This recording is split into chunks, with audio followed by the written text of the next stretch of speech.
Right now, we're going to begin with a welcome and a couple of introductions, and then we'll move into our formal presentation.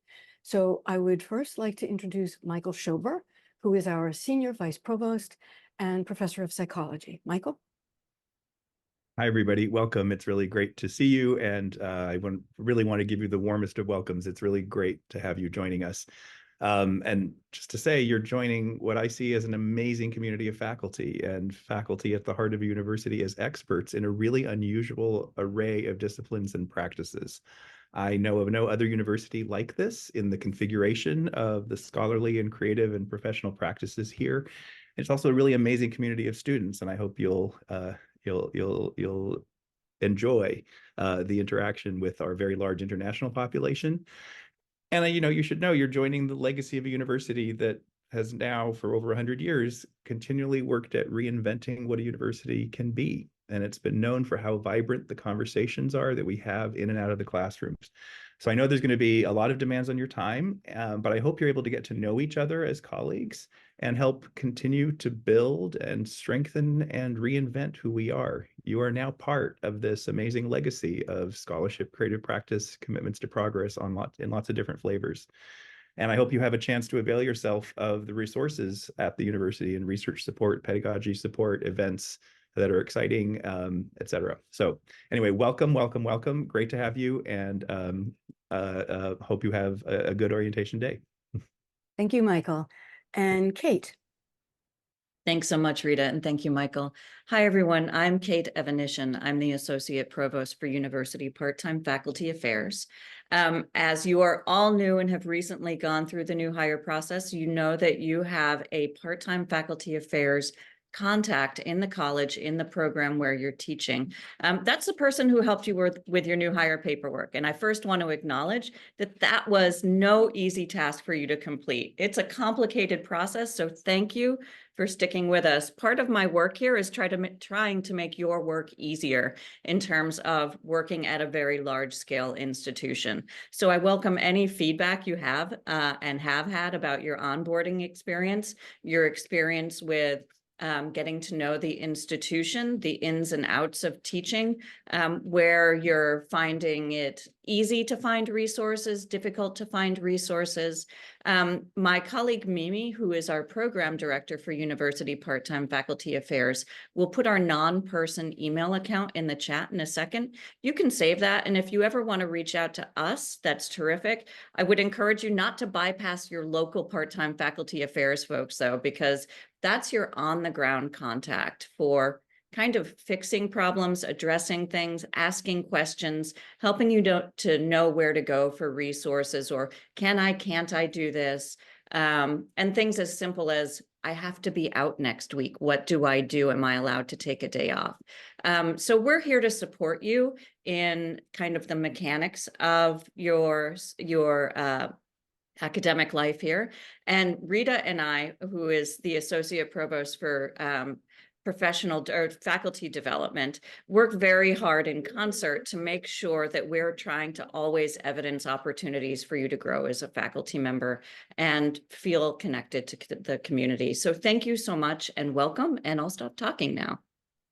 Before I turn to my two colleagues and co-presenters and ask them to introduce themselves, I want to say something in relation to what Kate just said, because she used the word part-time faculty numerous times in what she said. I think it's very important for you all to know that at the New School, we don't use the word adjunct, because you are not adjunct to anything that we do. Part-time faculty are really the backbone of the curriculum and the programming that we deliver. You're very important, and I wanted you to know that. So now I'm going to introduce my two. I'm not going to make any jokes. I'm just going to introduce my two co-presenters, starting with Sheena. So good morning, everyone. I'm Sheena, and I work in the Faculty Center. And I'm around if you have questions about anything that comes up in today's presentation related to teaching and learning. And also, we offer a bunch of workshops that we'll be sending to your inboxes pretty soon. And I'll pass it over to Sophia. Hi, everyone. I'm Sophia Holtz. It's really lovely to meet you all. And just echoing what Sheena said, keep an eye out for our workshop schedule coming soon. We're going into this orientation is a little bit of a taste of some of what we have to offer, but we have some deeper dives available, and I think they're fun. I don't know, maybe not everyone does, but we'd love to see you there.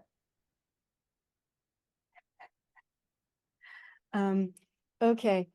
Okay, as I said earlier, we are going to, please, for those of you who joined us a little late, please be sure that you're muted.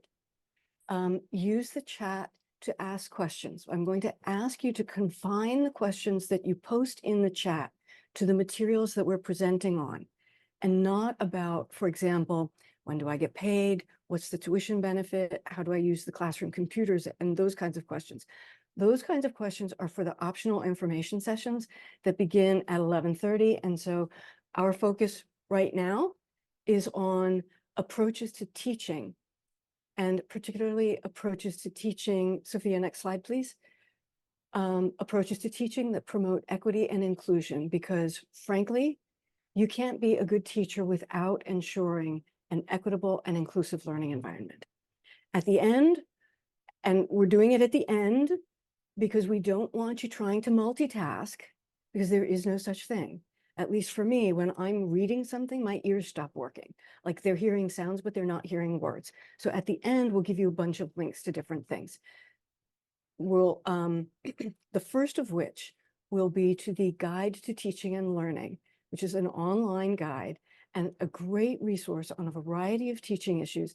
And it includes a whole section called New School Resources, which is a collection of short videos and introductions to a number of student and faculty resources that are there when you need them, rather than having us review it all with you now so that you can just forget it. Please review what's available there. It includes all kinds of things: library resources, University Learning Center, printing, how to print on campus, support for students like counseling services. So the Student Code of Conduct. So take a look at what all is there. Now, a word about masks. At the moment, most people are not masking, but a small number are. Many of our classrooms are small, and cases of all variety of respiratory illnesses are on the rise. So I want to call your attention to a wonderful video that was created by a colleague of ours in drama. It's intended to show how to make yourself understood while wearing a mask in class, but it's actually just really good advice on how to project and make yourself heard and understood. I'm doing what Alba in the video does. It's only 10 minutes long, and I encourage you to give it a watch. And if you're going to wear a mask while teaching, definitely watch it. You can also share it with your students, if just to learn how to speak more clearly and project better. Finally, we will give you the link to, and we'll send you as a follow-up with this recording, the alluringly named New School Teaching Handout, which includes brief introductions to concepts and strategies in teaching, but it begins with various scenarios of when things go wrong between faculty and students. And yes, the scenarios are real. I will say that they primarily enact interactions that involve experiences of white faculty, and we're in the process of adding interactions that faculty of color encounter in the new school. The emphasis of this morning's presentation is on how to create a classroom environment in which all people in the class, faculty and students alike, are respected, seen, and heard. Throughout this presentation, we'll be trying to practice transparency, which is a foundation of teaching for equity and inclusion. What, why, and how are important for promoting engagement and communicating transparency of expectations, even down to how much time students should expect to spend on a particular activity, because otherwise, how will they know? There's nothing like spending 2 hours on something when the instructor thought you'd spend 20 minutes. Also, there's a saying that, that I like to quote from an economics professor and teaching mentor of mine: math is taught by people for whom math is easy. Math is taught by people for whom math is easy. In other words, you already know how to think about the stuff you're teaching, and you probably do it like breathing. Most of your students will have no idea. Concepts that are so natural for you that you don't even need to think about them, students will have no clue. Unfortunately, because of our numbers today and the material that we have to cover, we will not be doing what we're going to be encouraging you to do, which is employ active learning strategies and practices, because this Zoom lecture is not the best way to learn.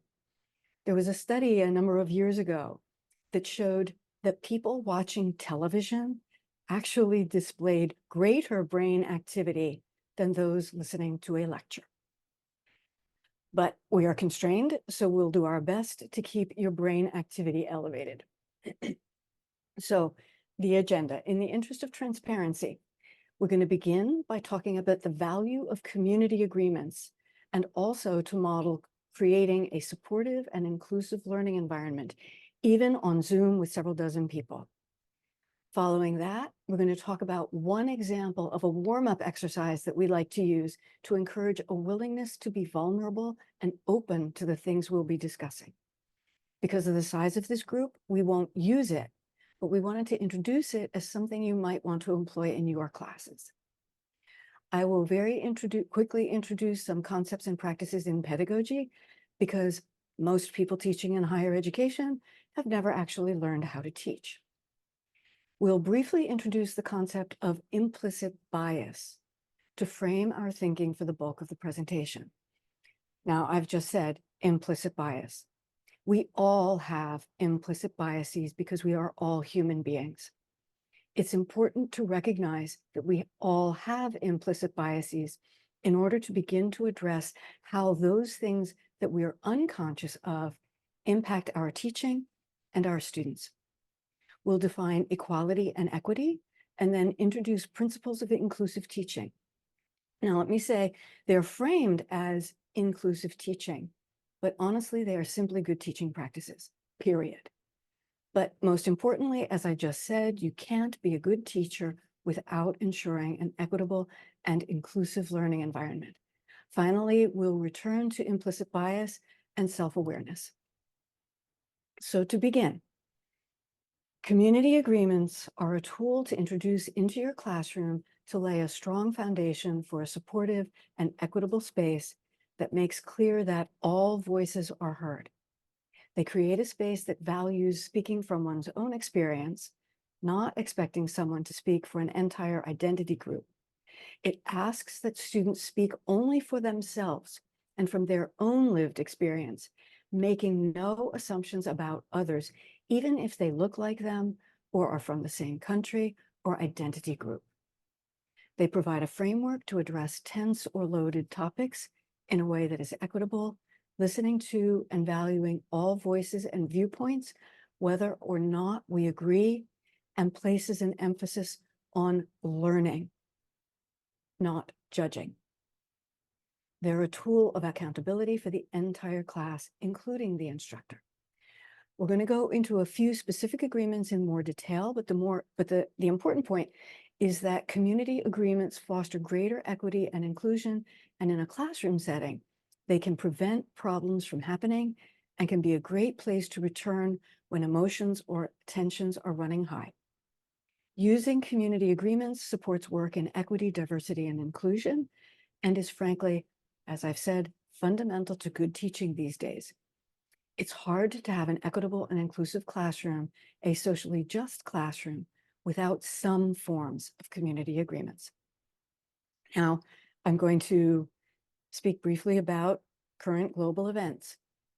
Following the Hamas attacks on Israel and Israel's ongoing war in Gaza, some classrooms have become fraught, even if the course content is completely unrelated to those events, or to campus events, or to protests. Some faculty choose to check in with their students to see how they're feeling, which is a good idea in general, not necessarily specific to the conflict. If you choose to do so, it is wise to have established community agreements with your class and we'll talk about how to do that. This is the best way to create a space where complex conversations can occur in a respectful and educational way. Sophia? So these are the place to start. We will make I statements. I can speak only from what I know, I think, I feel, I hear, as in, I heard you say, rather than, well, you said, which is an invitation to an argument rather than an opening to discussion. I heard you say is usually followed by, well, that's not what I meant, which gets us to intent versus impact. We return to this all the time because your intention may have been benign or even supportive, but if the impact was hurtful, offensive, dismissive of my experience and what I was communicating, then it really doesn't matter what your intent was, other than I acknowledge that you didn't intend whatever it was, but it still hurt. It still impacted me in a way that shut me down. And how you handle that as an instructor is that you apologize and you say, I'm sorry, I will try to be more aware of the impact of my words. And then you move on if the one who was hurt was ready to do so. It's not about you saying the thoughtless thing, it's about the person that was hurt. The important thing is not to pretend that nothing happened. One mic means that only one person is talking at one time, which is directly related to practicing active listening. This is really important for students and a little hard for faculty since you also need to be managing what's going on, but it's what really good facilitators do. That is, don't be thinking about what you're going to be saying in response, but focus on what's actually being said. And then ask yourself, if you're a student, does this really need to be said here? Am I the one to say it? And as faculty, be willing to allow the silence while students think about that. A lot of what we're talking about when practicing engaging in community through the use of agreements like this requires some extra time and extra space for thought and reflection.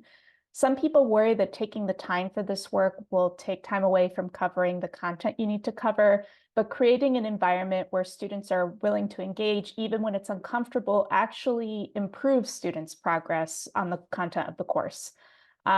This brings us to making no assumptions. We all do it, even if we think we're not. And safe versus brave. We're trying to move towards language of bravery versus language of safety, because we're thinking about the difference between being comfortable and unchallenged versus uncomfortable and challenged. We can't guarantee student safety from unintended hurtful remarks, ugly images, and painful history, but we can all agree to be brave together in the face of those challenges, and we can agree to be uncomfortable and brave together through these other practices.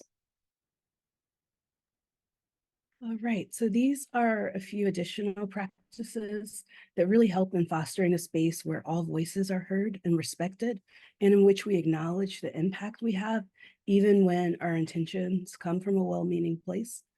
First up is we will criticize ideas, not people. This means that instead of calling attention to someone who has said something offensive or harmful, we will critique and correct what they said. So not attacking them, but discussing what was wrong with what they said or the impact it had.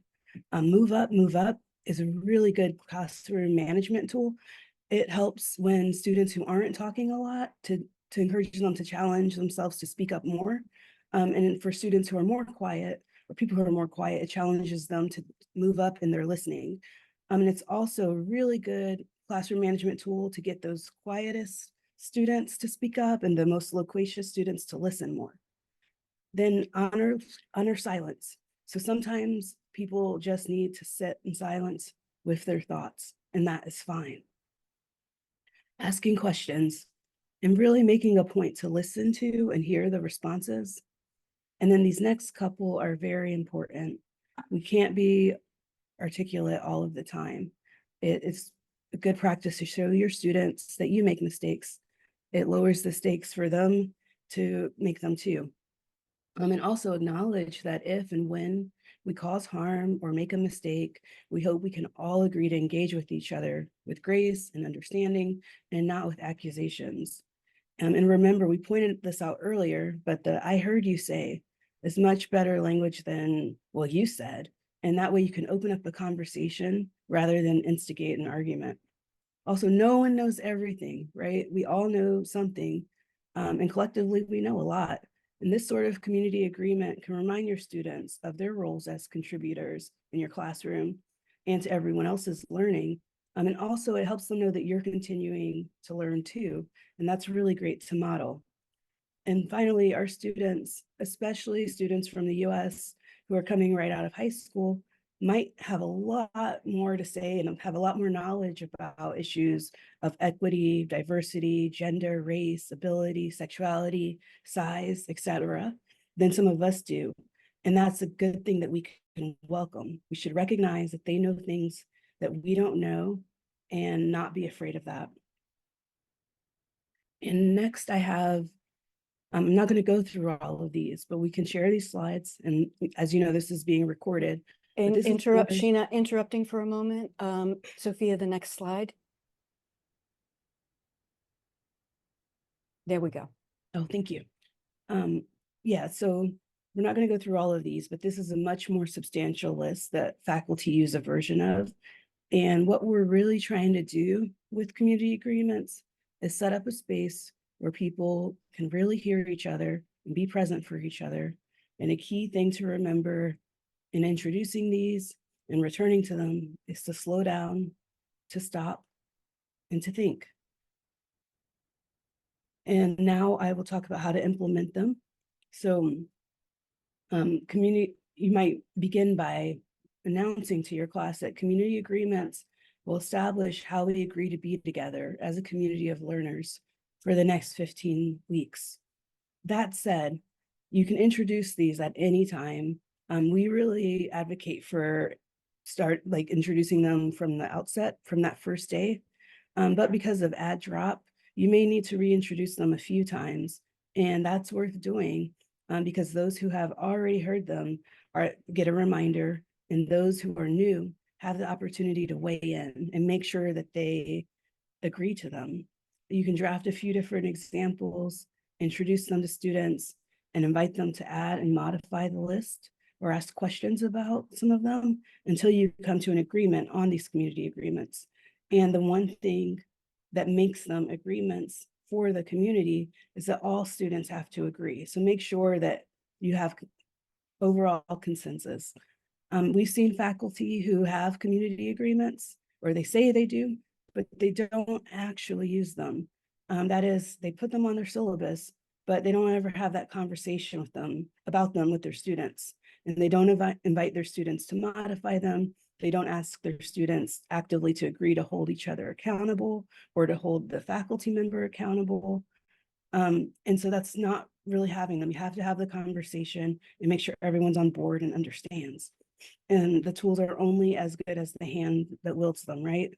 And if you don't use community agreements effectively, they're not going to be effective. You can't just introduce them on that first day and think, okay, I did it. I have community agreements now. That's not how it works. You need to revisit them, and you need to ask students if anything should be modified, if anything should be added or removed, and continue to do that, especially if things get sticky. Before I transition into talking about introducing the warm-up that I had referenced in the agenda, I want to say that we will be running a workshop early in the semester just on community agreements. And one of the things that we're working on is providing guidance for what do you do when, say you even have community agreements and a student elects to sort of willfully or intentionally use language intended to provoke fear or anger instead of an educational conversation. So keep a lookout for that. I will say that in my work over the last many years with faculty, community agreements might be the single most effective tool for creating a really inclusive and open and truthfully warm classroom. So speaking of warm up, this is an effective warm-up for encourage. And by the way, a lot of people use the terminology icebreakers, but during COVID, we decided maybe that's kind of hard. So let's a little gentler language. This is a warm-up for encouraging vulnerability and risk-taking. So invite students to share their name and pronouns if they choose to share them. So the new school does not have a standard policy regarding pronouns. This is our preferred approach if you choose to share. Requiring students to identify their pronouns can put them in a tough position of either outing themselves when they're not ready to, or using a pronoun that they would prefer not to, but they're not ready to share their pronouns. So make it optional, and then ask them to respond to the 2 prompts here using these exact words. So depending on the size of your class, you can use this warm-up collectively or break students into smaller groups. It's best if you, as the faculty member and the person in authority, model the behavior you're hoping for. When we use this warm-up, I usually start it off and share a rather personal story to put myself out there. I would say, my name is Rita, my pronouns are she and her, and one thing you can't tell about me just by looking at me is that until 6 years ago, my name was Kathleen. And then I go on to describe a pretty serious emotional mental breakdown I had that led me to becoming Rita. And then I say, and it's important for me to tell you that because it has actually made me better able to do my job, which is, and I'm truncating it here, not because I don't want to share it, but because I'm a little long-winded. Yes, it's a very personal story, but I do make clear that that is not required. And students can also pass if they choose. But I stress again that it's important to use that exact phrasing because oddly, it really makes a difference in how people respond, whether they're students or their faculty. A willingness on your part to be vulnerable encourages trust. That said, we understand that not all faculty, especially faculty of color, faculty who are trans, faculty who are women, that not all faculty feel they can express vulnerability. But the value of trust is you hope students who have concerns about the course or your teaching or another student in the class or whatever is going on in the world that day, that they will feel comfortable enough approaching you with their concerns when they arise, because they can be more easily dealt with in the moment than if what often happens is they're allowed to fester and you only learn that there was an issue when you get your course evaluations. Okay, now we're going to take a brief foray into talking about teaching. In the last 20, 25 years, there's been a lot of research into how we actually learn things. It was first propelled by faculty in the science, technology, engineering, and math fields.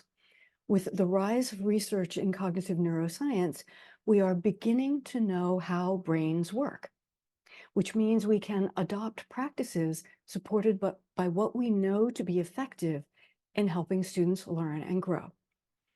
As I said earlier, most faculty in higher education have never actually learned how to teach. They tend to teach what they were taught, the way they were taught it. It's very important that you think intentionally about what you want students to learn and how you'll help them get there. So before we focus more intentionally on inclusive teaching practices, we want to introduce some basic active learning strategies, like, as I said, what we're not doing here, which is just talking at you. So some active learning strategies and some concepts in teaching. You can find more about them in the New School Teaching handout that we'll be sharing with you, and in the Guide to Teaching and Learning, which we'll share the link to when we're done here. This is a whistle wetter to encourage you to want to learn more. Active learning strategies can include writing to learn, which is using nonstop, no pre-thinking writing to respond to a prompt, a concept, an image, a piece of music. Drawing to learn, which is using drawing in the same way to respond to a prompt, a concept, an image, a piece of music. Group or team-based activities, which is just as it sounds, though it's important that groups or teams are clearly structured and that they know how they'll be evaluated both as individual students and as a group. Guided inquiry is when the teacher provides a kind of scaffold or roadmap that leads students intentionally toward more complex concepts and deeper insights. And problem-based learning, which is usually team-based and structured around real-world or realistic problems, and is very holistic and effective in leading students to kind of whole picture understanding of issues or ideas. All these kinds of strategies encourage and foster deeper learning because students are figuring things out by themselves and together with other students, but in an intentional and supported and guided way. Backward design is about how you design your class. I know most of you are starting to teach next week and hopefully already have your syllabus planned. I also know that some of you don't have a lot of latitude in what or how you teach your assigned course. But I'm going to mention it here so that as you start to teach, you might think about how what you're doing might have benefited from this approach and what changes you might make in that moment or in the future. In backward design, you start by asking, what do you want students to learn? How will you know if they've learned it? And then how will you help them get there? You build the course from the end and then figure out what learning activities will help them get there in scaffolded ways, ways that build on each activity incrementally so that students are building on bite-sized chunks of learning and feel challenged, but not overwhelmed. Mindset is the belief that brains are malleable and that we are not limited by innate talent or intelligence. It's the belief that with effective effort, we are capable of learning and growing. And we know from brain science that that's actually true. In fact, it's how we learn. Bloom's taxonomy and metacognition, I'm going to spend a little bit more time on. So, part of inclusive teaching means 1, not assuming that everyone can see, and 2, not assuming that everyone sees the same thing. The image that I see on the screen is one type of graphical representation of Bloom's taxonomy.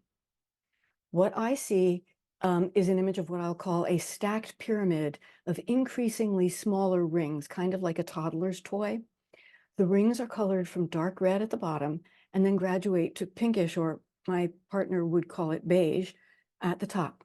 The bottom ring says remember.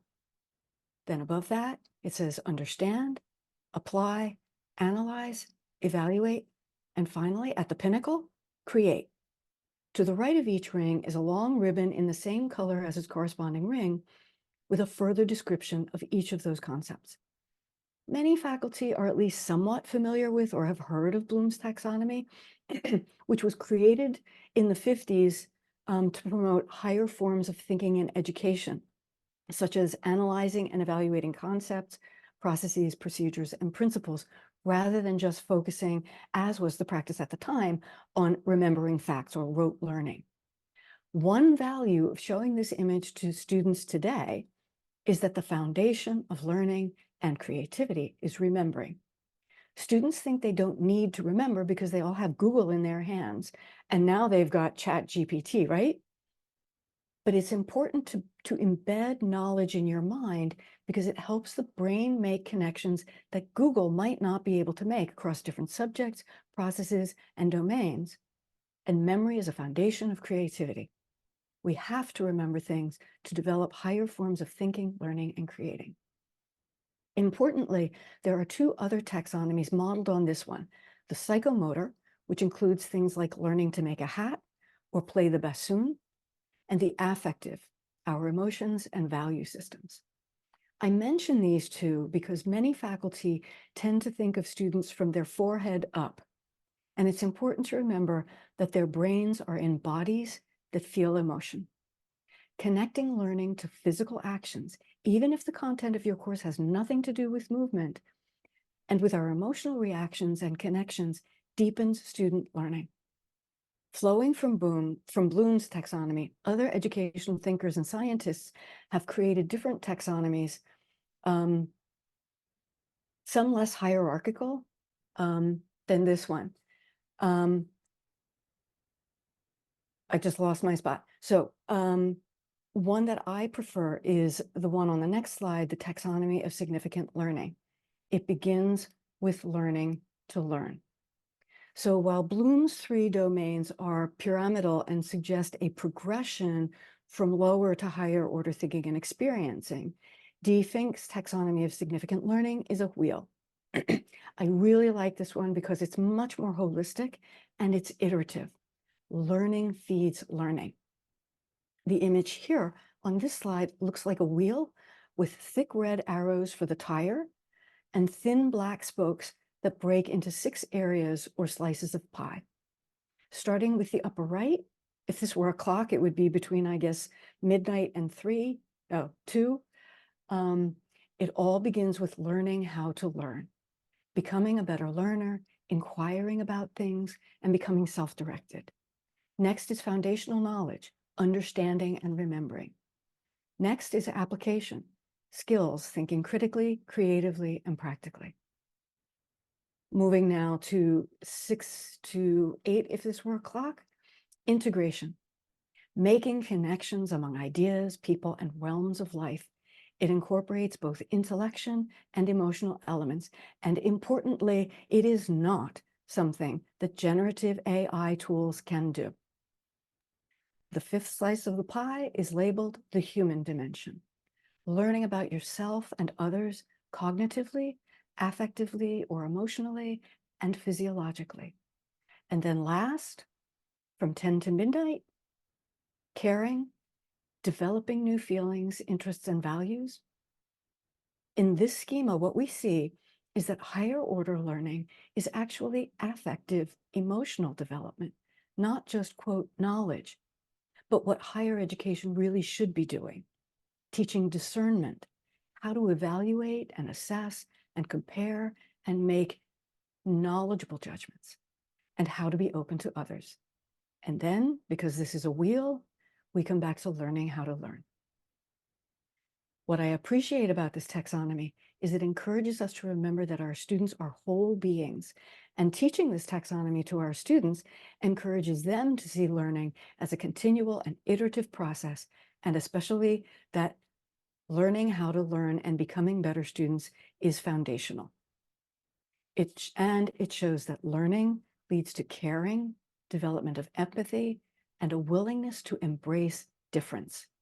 Even if we don't like what someone is saying, we can try to understand why they're saying it. It begins with learning to learn. So all of this leads us to metacognition, which is the foundation of learning to learn.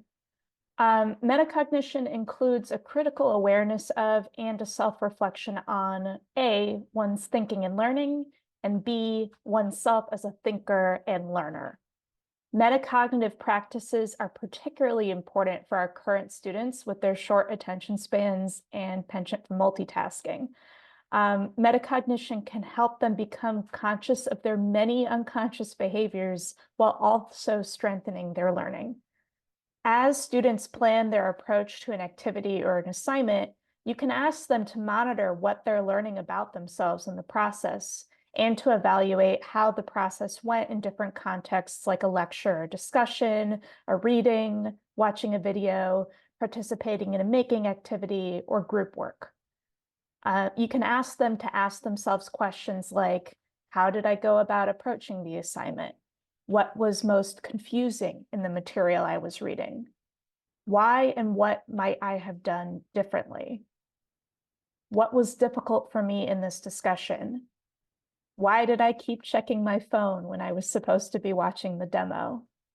How did taking a short break affect my attention to the reading? So as I said, it's all about making conscious the unconscious activities, practices, and ways of being that all affect learning. One of the 3 key findings in the publication, How People Learn, which is we've drawn a lot from in this presentation. It's an extensive study into neurocognitive processes of learning. is around the effectiveness of metacognitive practices, metacognitive approaches to instruction for improving student learning. So in other words, we know from the science that it works. It's really cool and it's kind of simple. So metacognition is also a practice that you can use for yourself. Rita talked a bit about intentional course design, and we've been asking that faculty be intentional in their interactions with students, because our classrooms can, even if we are not intending them to be, they can really replicate the power dynamics and injustices that we see in greater society. And as faculty in a position of authority, we have the responsibility to look for and understand how this happens so we can help our students thrive. So our primary goals today are to learn to intentionally incorporate pedagogical principles of equity in our teaching in order to cultivate learning environments where all students feel respected, valued, and supported in their learning, and to engage in some self-reflection about our own identities, our biases, and our roles in disrupting the cycles of oppression. Some of what we're going to share today includes concepts and practices you can immediately incorporate into your teaching, like the community agreements we talked about earlier. But much of this work is personal and internal, and it takes a true willingness to be open, to listen, to learn, and to change. All right, so as Rita said up top, we're all human, and because of that, we all have biases. It's automatic. We're wired to think in categories and to make snap judgments in fractions of a second, and it probably starts before we're even born. The fourth point on the screen, implicit cognition, refers to the unconscious influences, such as knowledge, perception, or memory, that influence a person's behavior, even though they themselves have no conscious awareness of those influences. We all have them. It's how we evolved to survive. Unconscious beliefs and attitudes have been found to be associated with language and certain behaviors, including eye contact, blinking rates, and smiles. And instructors telegraph bias even when they think they don't have bias. And this bias, it's not all bad, right? It's how 2-year-olds know they might want to try out that ice cream and stay away from those Brussels sprouts, which might be poison. And so our goal here is not to make you wash bias away. It's to get you to monitor it, and so that it doesn't steer you, doesn't steer us. And once we're aware of our own hidden unconscious biases, we can really pay attention to our thinking and our attitudes, right? So that these biases we have don't guide our behaviors. And beyond changing your own behaviors, you can become more aware of the biases in others, including in your students. And sometimes these implicit biases aren't all that hidden, right? We may be all too aware that we clutch our purses when we see a Black man approaching us, or that we assume that someone who has a Southern accent isn't educated. These biases can be so deep that it might feel like we won't ever be able to change them. But if we know we have them, we can try to short circuit them and also be conscious of whether we're allowing them to affect our thinking, words, and actions. To see how your bias shows up, you might decide to take some of the Harvard implicit bias tests. These tests don't actually check for right or wrong answers, but they measure your reaction times when in associating images or words with words like good or bad. And in other words, they're testing what's unconscious versus what you have to think about. A lot of test takers report that when they take them, they can even feel their hidden biases sprout up. And next, we're going to watch a short video that really outlines implicit bias. What Sheena's been talking about.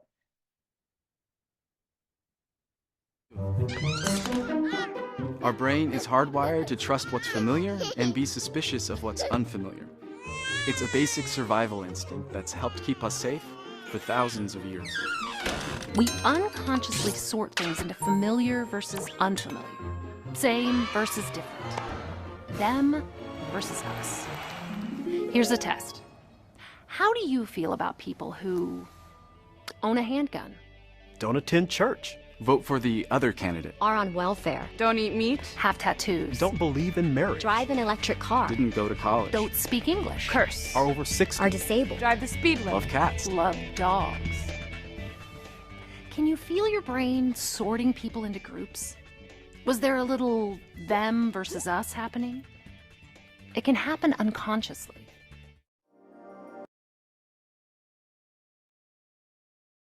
Okay, so we're going to give you a minute to think here. How did you feel intellectually, physically, emotionally watching that? And if you like, share your thoughts in the chat.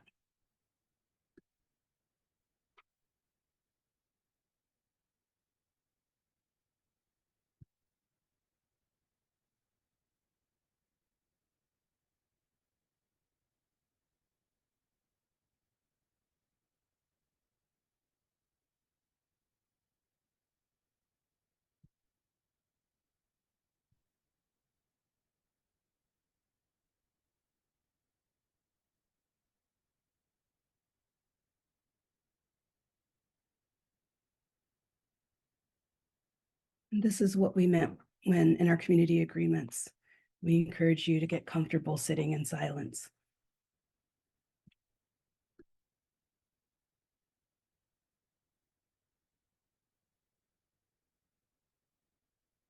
Okay, I have watched that video I don't know how many times, and every single time I can feel the physiological sensation of tightening with each clip to a new one, and especially being a cat person. And I think dogs are lovely. I just have issues with their people, with their humans. It's what I appreciate about that video, and it's why we are stressing so much that it is human physiology that creates bias. And where it's dangerous is when it then is based on ethnicity, on race, on economic class, on ability, etc.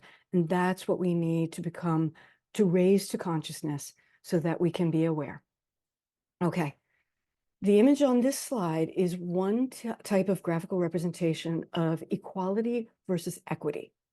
So there's a green background with bicycles and people, 4 of each on the top and 4 on the bottom.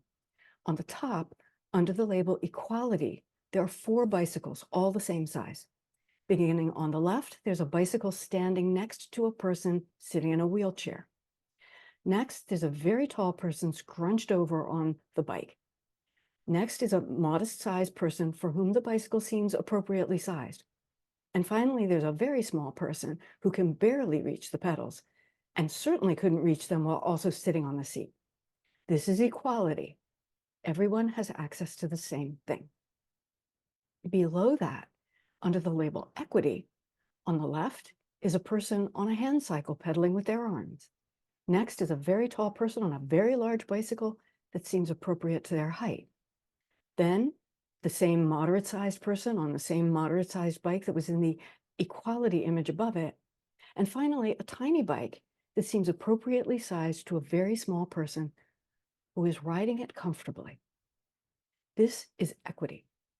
Everyone has what they need, but their needs are all different. Equity and equality are often used interchangeably, but treating people equally and treating people equitably are two very different things. Equality means you give everyone the same thing. Equity means you give everybody what they need according to their needs. The most common graphic used to illustrate the concepts of equity and equality shows people of different heights standing on boxes or ladders to be able to see over a fence. They're usually looking at a baseball game, and they're trying to see over a fence. But that image implies that that something is inherent to the people that makes them have different needs, when in actuality, everyone is at the same height, and it's structural oppression and the people who built the fence that create the differences. There's a newer version of the image that shows in the last slide the fence removed and everyone can see easily, and that is justice. So I had an eye-opening moment once with a, quote, disabled person who was talking about how she hadn't used to identify as a disabled person until she realized that she actually wasn't disabled. It was society that made her disabled through its creation of certain structures that she was unable to navigate. Society has structured everything for the dominant group. And in the United States, that is typically able-bodied, white, Protestant men of Northern European descent who are heterosexual, cisgender, and right-handed. We have made you disabled because you can't walk up a flight of stairs, and we've only provided a flight of stairs. We have made a left-hander abnormal by giving them scissors that only cut with the right hand, or a chair that's got a desk on the right-hand side. Right, so that brings us right into inclusive teaching principles, which are something that requires intentional practice over time. We can't think about them once and think that we're done. It's a mindset that shapes our approach to course content and learning activities. And ideally, inclusive teaching stems from our own awareness about the ways that bias and systemic inequities like racism, sexism, and ableism affect student learning experiences, and the ways they experience them, and even what they are able to experience. And this awareness, it's a muscle, and the more we exercise it, the stronger it can get. So now I'm going to go through these points in greater detail, but first I'll offer an overview. So first and foremost, and we really can't say this enough, we all need to be aware of our own identities and our own biases, both explicit and implicit, and how they inform our thinking, decision-making, and interactions with students. Like I just said, awareness is a muscle. Second, students need to feel like they belong. One way we can help is by getting their names and their pronouns right. And if you have trouble remembering names, you can have them make name cards to put in front of them during class. Or Zoom makes it really easy. And you can facilitate a sense of academic belonging by ensuring that a broad range of social and cultural identities show up on your syllabus, and by welcoming diverse voices and experiences, and provide multiple entry points to learning. So don't just offer text, but offer video, or not just audio, but also graphics. And consider deeply how the biases of your own education have shaped your approach to teaching. As was stated earlier, we tend to teach what we were taught, the way we were taught it, but we're in a position to challenge that. Finally, share why you've selected the materials you've selected and why you've made the decisions you've made in each aspect of your course. Transparent teaching helps ensure that all students have access to the same information and a clear understanding of your expectations and the value of their work. There's no reason for your class to be a mystery. So inclusive climate and belonging. This is really about ensuring that students feel they belong, right? If I don't see people like me represented on the syllabus, how am I going to do as well in this class as the students who are represented? Many studies in the last decade show that students' feelings of belonging are strongly correlated to their academic performance. Research shows that feeling excluded, marginalized, or devalued on campus or in a classroom can be a significant barrier to student learning and student success. When you don't feel like you belong, it's incredibly challenging to learn. So again, you can facilitate a sense of academic belonging by really looking at the identities represented on your syllabus and who you're bringing into your classroom, and make a point to choose examples from a variety of cultural domains to illustrate course concepts. And you can even invite students to provide examples themselves and share your own experiences. Educational psychology teaches that diverse classrooms where students from different backgrounds communicate their different experiences and perspectives encourage students to think in more complex ways, which is necessary for an informed and thoughtful community. Thinking in complex ways requires the skills and willingness not to be timid while we ensure academic freedom inclusion, and experimentation. This includes not just US issues of race and politics. International students who at least in the past have made up half of our student body can feel marginalized by a faculty member who constantly only uses US references or who doesn't understand that in certain cultures, the teacher is seen as an authority and students don't speak to or question that authority. So again, learn what your students want to be called, and friendly reminder that might be different from the name that is on your roster, and take care to pronounce it and get their pronouns right. And if you struggle remembering names, have them make the tent cards or wear name tags or whatever system, has their names present. And you can do the same with your name and pronouns to signal that you care about getting it right. And also be sure to correct a student if someone misgenders someone else. We all know that our students have so much to offer, and employing peer learning opportunities can deepen learning because it's a lot harder to explain something to someone else than to simply learn it on your own. And that also promotes collaboration and community building. Universal Design for Learning is a framework to improve and optimize teaching and learning for all people based on scientific insights into how we humans learn. And it's about using multiple modes of engagement and recognizing that different students learn in different ways. And some students have learning disabilities. It's about using audio and video, text and graphics. And faculty who practice Universal Design for Learning allow students to choose how they submit their work. So they might be able to decide whether they want to submit a research paper or create a website or make a video or a game. And faculty promote more and broader student engagement by using small groups and pair share exercises to encourage participation from students who may be uncomfortable speaking in front of the whole class. Critical engagement of differences. So again, look at who's on your syllabus. The white Western canon has dominated higher education for a long time, and that needs to be challenged. We heard from a first-year student that she was in a class on the history of the African diaspora, and every author on her syllabus was a white man, which, we raised our eyebrows at. If there aren't non-white scholars and artists to include on your syllabus, have a conversation about why that is. Acknowledge the lack of representation. What would need to happen within your field to make it more inclusive? And be sure you're introducing diverse voices, perspectives, history, and values. You want to emphasize the range of identities and backgrounds of experts who have contributed to your field as artists, performers, researchers, and scholars, so that you're always helping students see themselves and have successful experiences in your course content. Some students are going to push back against faculty when they feel the syllabus is unrepresentative of anything other than the dominant culture. White, Western, hetero, cisgendered society.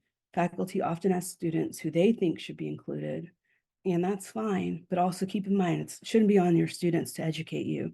So take the time to make yourself more knowledgeable about who's writing, researching, working, and creating in your field. And have conversations about why there might be a lack of diversity or limited access to the field. Why are some people or groups not represented? And don't assume that all students will recognize the cultural references you use. Ask yourself how students with different identities might experience the course material. And consider asking one of your students to be a class skeptic in every class and take on the role of challenging assertions, whether or not they agree, just to invite a diversity of thought into the classroom. So transparent teaching. We've been promoting the principles of transparent teaching as we've been giving presentations, especially on Generation Z, because Gen Z students are not the type to do something just because we tell them to. And beyond that, transparent teaching is smart. Students are way more likely to persist through challenges when their instructors communicate high standards and provide clear paths to success, and are transparent about expectations and norms. And this benefits everyone in the class, but especially first-generation college students and other groups who have been traditionally underserved by education, teaching students effective learning strategies, letting them know how much time they should be spending on specific assignments, providing assessment rubrics that outline clear criteria for success on assignments, and sharing stories about your own challenges and successes in learning difficult material, all promote transparency and inclusion in student learning. I'll say it again, your class shouldn't be a mystery. So tell students why you've designed things the way you have, why you've chosen this reading or activity over others, clarify what you expect them to take away from the experience, and follow up and check in and see what they actually got out of it. Ask students to participate in decisions like determining how a group project will be evaluated, or what constitutes work that would receive an A or that would be insufficient. These are powerful tools that have been shown both to improve student engagement and deepen learning. And we have another video on implicit bias.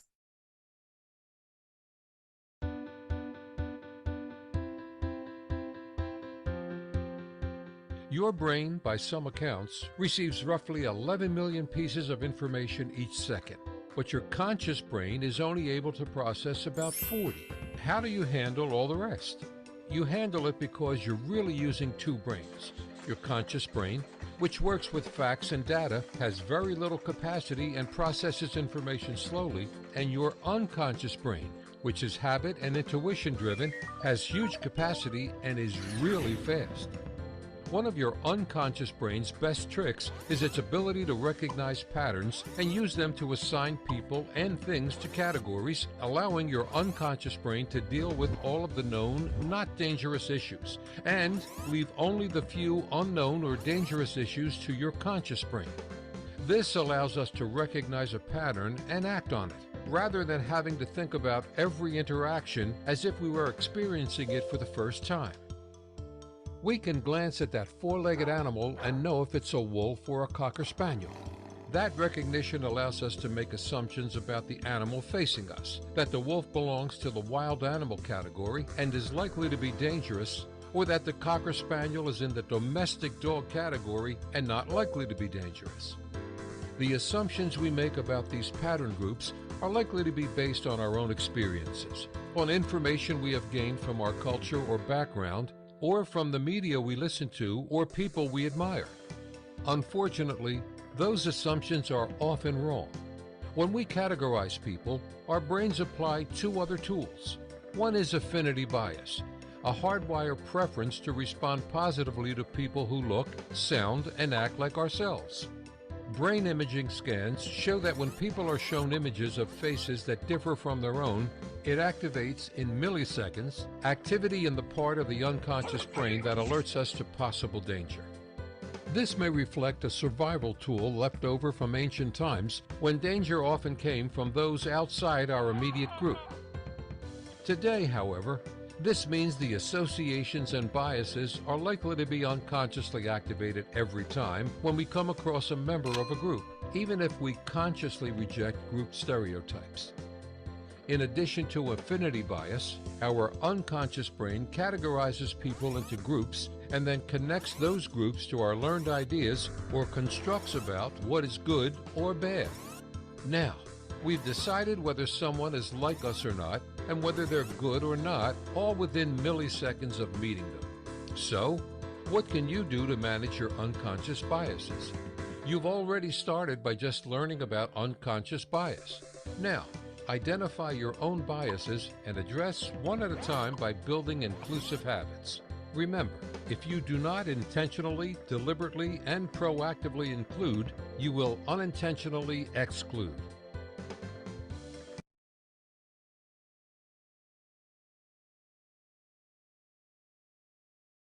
We just wanted to return to that concept of implicit bias because it underlies so much of what we do and is the likeliest cause of harm in the classroom.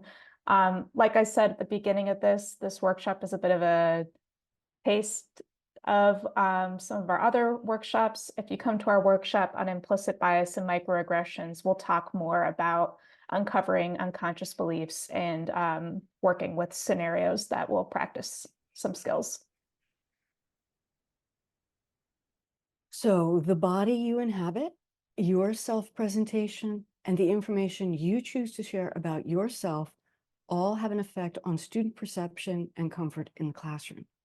One thing you can do is take an inventory of your own affiliations and identities, both those that are evident and those that are less visible or even invisible, and consider how they may shape your own perceptions and connections with others and their perceptions and connections with you.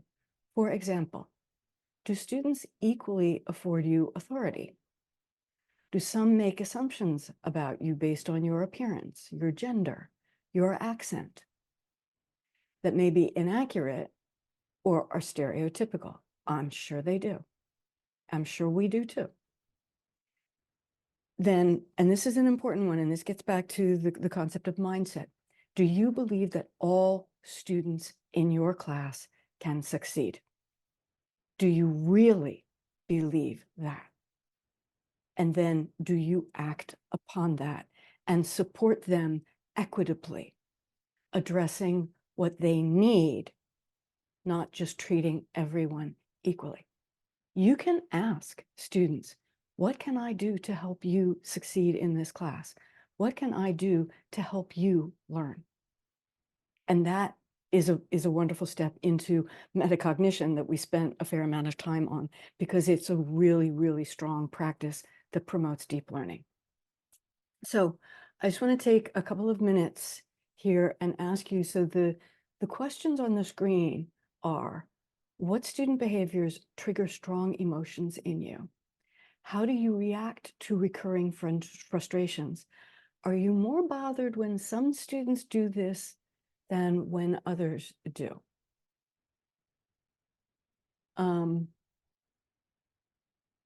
So for example, how do you react to recurring frustrations? Like whether it's students, one student is late, or you perceive that one student is late all the time, or some students are unprepared, but you only perceive a subset of unpreparedness. Some use inappropriate technology. Some may seem indifferent during a demonstration. You read it as indifference. Is it really indifference? We don't know. We're making an assumption. Or how do you feel about eating during class? I'm going to stop for a minute. Try not to think too much. What comes up for you?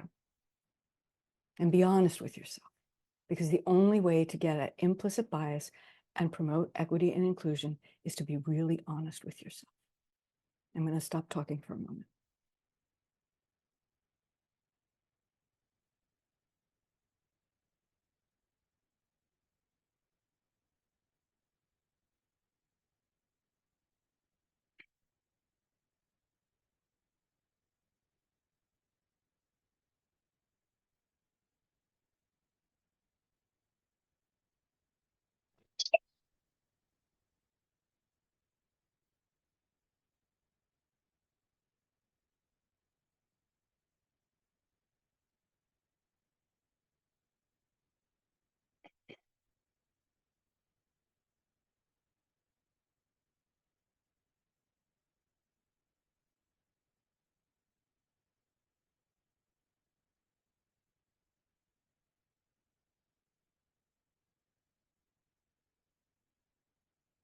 Okay, now I gave the example of eating in class because people might think that that's neutral, but it's not.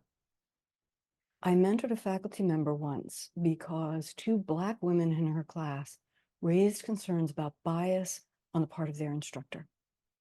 She had singled them out for eating in class when other non-Black students were not chastised. She wasn't even aware of it. A couple of years later, she came to a presentation of ours, and this is the example that I was using, and I remembered that it was her and quickly changed what I wanted to say because I kind of didn't want to call her out on it. Although I'm going to say that in our discussions with her, I'm not sure that she remembers that example. And that's concerning, because when it's brought to consciousness, we need to keep conscious of it. I will share that I have a deep-seated mother-induced bias based on body size. And I know it, and I am never going to shake it. It's just automatic, a negative comes up. But I see it, and I stop it, and I don't let it affect my interactions. If I'm out running and I see a couple of, it was usually women who were overweight or who would be categorized as overweight, let's phrase it that way. And it just comes up, but I say, isn't it fabulous that they're walking and getting exercise? Isn't that great? And it's a beautiful day. So really what we keep stressing is raising from the unconscious to consciousness, because once it's conscious, you can decide whether to act on it. So if you find yourself in a situation wondering what to do, reach out to people. We're here to help, and we want you to succeed.